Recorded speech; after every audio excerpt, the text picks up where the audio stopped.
Long before Eldridge Library became a place of study, it was a place of quiet avoidance. Even now, its name appears only briefly in academic footnotes, usually followed by omissions or softened language. But in 1812, before its reputation was deliberately blurred, the library stood at the edge of a small university town as a symbol of order and knowledge. Built of dark stone and narrow windows, its interior perpetually cool no matter the season, the manuscript arrived there without ceremony. It was delivered in early spring, wrapped in oilcloth and tied with twine, accompanied by no letter, no author's name, and no record of origin. The courier who brought it refused to sign the intake ledger. When pressed, he only said the package had already been waiting at his last stop, placed among ordinary parcels as if it had always belonged there. He left before dusk and did not return to town. The manuscript itself was unremarkable in appearance, bound in faded leather, its spine unmarked, its pages thick and uneven, as though cut by hand. The paper bore no watermark. The ink was dark but inconsistent, lighter in some places, heavier in others, as if written over a long period of time or under changing conditions. It was catalogued reluctantly. Eldridge's head archivist at the time, Samuel Whitcomb, noted in the register that the text resisted classification. It was not religious, though it used theological language. It was not philosophical, though it posed questions without answers. It was written in English, yet portions of it felt translated from something older, something that did not quite align with grammar or sense. The manuscript was shelved in a restricted alcove, accessible only to senior scholars. The first to read it was Professor Henry Caldwell, a linguist known for his patience and skepticism. He requested the manuscript out of curiosity rather than interest. According to his letters, the opening pages disappointed him. They described no history, no narrative, only observations written in a detached hand. Statements about sound behaving incorrectly in enclosed spaces, notes on how attention altered physical sensation, descriptions of rooms feeling smaller when unobserved. Caldwell read for nearly 3 hours. When he returned the manuscript, he said nothing. That alone was unusual. He was known to critique everything. That evening he skipped supper and remained awake in his quarters until morning. His roommate later reported that Caldwell sat upright at his desk the entire night, eyes fixed on the wall, occasionally pressing his palm flat against the wood as if testing its firmness. Within days, Caldwell requested the manuscript again. This time, he stayed with it longer. When approached by colleagues, he dismissed them irritably, complaining of interruptions. He began making annotations in his own notebooks, fragments of sentences that mirrored the manuscript's phrasing. Words like pressure, containment, and yield appeared repeatedly, often underlined. He stopped attending lectures. 2 weeks later, he was found wandering the lower stacks of the library long after closing hours. When confronted, he appeared confused by the presence of others, insisting the building had rearranged itself. He claimed corridors were longer than before, that staircases descended farther than they should. When escorted out, he asked whether anyone else could feel the air pressing inward. Caldwell was dismissed quietly and sent to live with family. The manuscript remained. The next reader was not a professor, but a graduate assistant named Eleanor Fitch, tasked with recataloguing restricted materials. She was methodical, cautious, and deeply respectful of procedure. Her journal, preserved among unrelated papers, offers the clearest personal account of what followed. She described the manuscript as aware without intent. She noted that reading it felt less like absorbing information and more like being adjusted. She wrote that certain passages seemed incomplete until read aloud, at which point the meaning settled into place with uncomfortable clarity. After her third session, Fitch reported persistent headaches and an inability to sleep. She dreamed of enclosed spaces that breathed slowly, expanding and contracting around her without contact.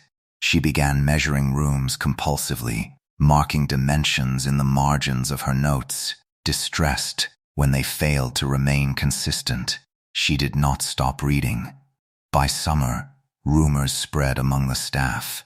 Several scholars complained of unease in the library, of sounds fading too quickly, of footsteps lacking echo. One assistant resigned abruptly, claiming the walls listened. Another refused to enter the restricted alcove at all. Whitcomb ordered the manuscript sealed. It was placed in a locked cabinet, wrapped again in oilcloth, and marked for future review pending external consultation. The cabinet was positioned in the deepest archive room, where light rarely reached. That should have ended it. But the manuscript was removed. No entry recorded the action. No key was signed out. The cabinet was found open one morning, the oilcloth folded neatly inside, the manuscript resting on a nearby table, as though left temporarily. Whitcomb took the book home that night. His final letter, addressed to a colleague in another city, arrived unopened weeks later. In it, he apologized for failing to act sooner. He wrote that the manuscript was not meant to be read sequentially, but allowed to determine its own pace. That resisting it caused distress. That yielding brought understanding. He ended the letter with a question written in unsteady ink, asking whether containment was cruelty or mercy. Whitcomb did not return to the library. By autumn, Eldridge Library restricted access entirely. Scholars were sent away. The manuscript vanished from official records. Caldwell was reported dead of illness. Fitch was institutionalized after being found pressing her ear against the floor of her apartment, insisting she could hear the building thinking. The town moved on, but the manuscript did not disappear. It surfaced again decades later in a private collection, its pages unchanged, its binding intact. No one could explain how it traveled there. No one could explain why its presence was never announced. Those who have examined it since report the same sensations, the same pressure, the same subtle rearrangement of perception, and always the same warning, written faintly along the inner margin of the final page, as though added by a hand that did not require ink. Do not finish reading.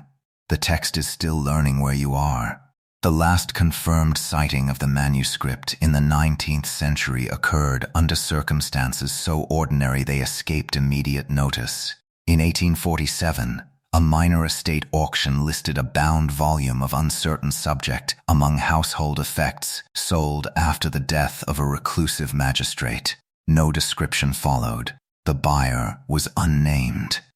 The lot number was later crossed out, as though the item had been withdrawn after the sale concluded. From that point onward, the manuscript did not vanish. It scattered. Fragments of its influence appear in places where it should not have reached. Marginal notes in unrelated books began to echo its phrasing.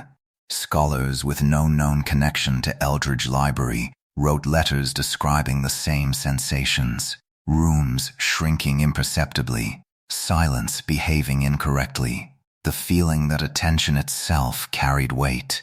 In 1873, a lecturer at a theological college in the North was dismissed after claiming that language could be trained to alter space.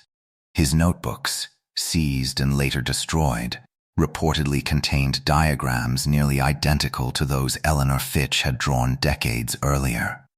No one could explain the similarity. By then, the manuscript had acquired a reputation among a very small circle of archivists and collectors, never spoken of directly, only hinted at through euphemism. It was referred to as the responsive text, or simply the volume. Those who had encountered it agreed on one thing: it did not compel its readers through fear or revelation, but through familiarity. It made itself feel necessary. One of the last known attempts to study it formally occurred in 1891. A private scholar named Jonathan Hale, no relation to the earlier philosopher of Blackwater Bay, claimed to have acquired the manuscript through an inheritance dispute. His correspondence suggests he believed the text was incomplete, that its effects were the result of interrupted engagement rather than inherent danger. Hale approached it carefully, limiting his reading to short sessions, always in daylight, always in the same room. For several weeks, nothing happened. Encouraged, he increased his exposure. His letters changed tone abruptly after that. He began writing about alignment, about how certain arrangements of furniture reduced discomfort, how standing in specific positions eased the pressure he felt behind his eyes. He described the manuscript as correcting small errors in his perception, though he admitted the corrections were not always welcome. In his final letter, addressed to no one in particular, Hale wrote that the manuscript did not cause madness, as many claimed. Instead, it removed distraction. It stripped away assumptions about distance, silence, and separation. What remained, he suggested, was unbearable to most minds. Hale was found dead in his study. The manuscript lay open on his desk.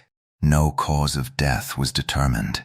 The physician noted no trauma, no illness, only an expression of profound attentiveness fixed on Hale's face, as though he had been listening intently at the moment his heart stopped. The volume was confiscated. From there, official records end. What follows comes from scattered reports, oral histories, and one modern investigation conducted quietly in the early 20th century when Eldridge Library underwent renovations.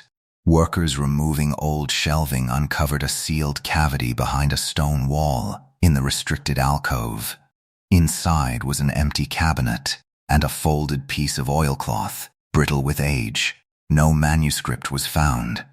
Yet several workers later complained of vertigo and spatial confusion while in the building. One claimed corridors led somewhere different each time he walked them. Another resigned after insisting the walls vibrated faintly when no one was present. The renovations were completed without further incident. Today, Eldridge Library still stands. Students pass through its halls unaware of its history. The restricted alcove no longer exists, replaced by an ordinary reading room filled with modern light and comfortable chairs. But certain irregularities remain. Sound dampens oddly near the eastern wall. Measurements taken by surveyors have produced minor discrepancies no one has bothered to correct. Occasionally, a book is found out of place, open to a page no one remembers turning. As for the manuscript itself, its current location is unknown. Some believe it no longer requires a physical form, that it has dispersed into the structures that once contained it, libraries, archives, any place where knowledge is preserved and attention lingers. Others insist it still exists as it always has, waiting to be shelved again, to be catalogued by someone who does not yet know what questions to avoid. There is one final detail, often omitted, that deserves mention. In 1932, a graduate student researching Eldridge's early history discovered an unsigned note tucked into a box of unrelated correspondence. It bore no date. The handwriting did not match any known staff member. The note read, "The manuscript does not harm those who read it briefly. It harms those who try to understand why it feels familiar." Below that, written more faintly, was a second line. It is not describing a place. It is practicing. The student who found the note withdrew from his studies shortly afterward. He cited personal reasons. He was last heard from working as a night clerk in a small municipal archive, where he reportedly preferred the basement stacks and complained that upper floors felt too open. If the manuscript is still learning, as Whitcomb once feared, then it has had centuries to refine its attention. And if you have ever felt a room grow smaller when you focused too closely, or noticed silence pressing inward rather than outward, it may already know where you are. The danger was never in reading the words. It was in realizing they had been reading you first,